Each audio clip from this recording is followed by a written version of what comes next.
Bonjour, je vais vous présenter le modèle de base qui vous servira à créer votre propre quiz. Il est composé par défaut de 4 questions, d'un écran de lancement et d'un écran d'affichage du score. Écran 1. Voici le premier écran du quiz.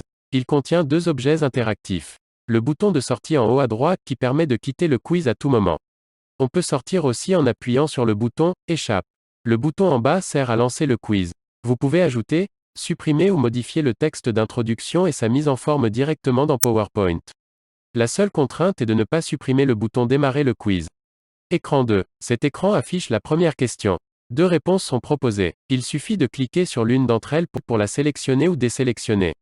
Vous remarquerez le compte à rebours de 20 secondes en haut à droite.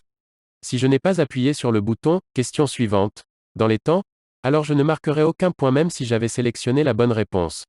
Si j'appuie sur le bouton suivant sans avoir sélectionné de proposition, alors un message d'alerte s'affiche pour me rappeler ce qu'il faut faire.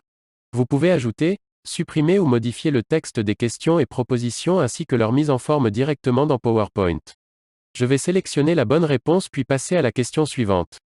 Écran 3. La seconde question correspond à une question avec 4 propositions. Elle fonctionne sur le même principe que la question de l'écran précédent.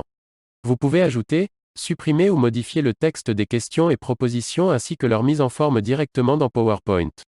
Je vais sélectionner la bonne réponse puis passer à la question suivante.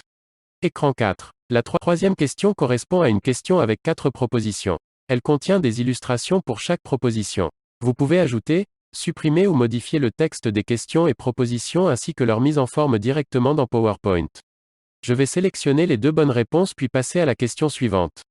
Écran 5. La dernière question correspond à une question avec 4 propositions. Elle contient des illustrations pour chaque proposition. Vous pouvez ajouter, supprimer ou modifier le texte des questions et propositions ainsi que leur mise en forme directement dans PowerPoint.